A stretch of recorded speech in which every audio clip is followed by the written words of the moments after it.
daghan na gid kay mga pamaymay trabahoan ron ba gustong mahimong amo ha. Kada mo. Hey, daghan kay kog friends nga sip-sip sa trabaho.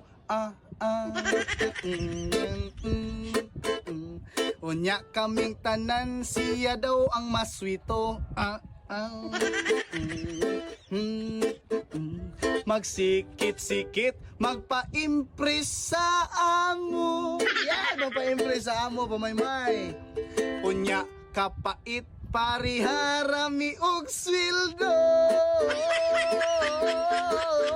Dudong inday, paminaw sa mo. Kanang pagkasip-sip di na makadato ninyo.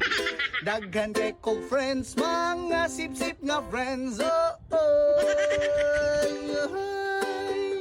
Hili kay ka og promotion. Dili ka amo pero ikay mo desisyon. Sip-sip kay ka friend, sip-sip kay ka friend. Daghan kay kog friends nga sip-sip sa trabaho.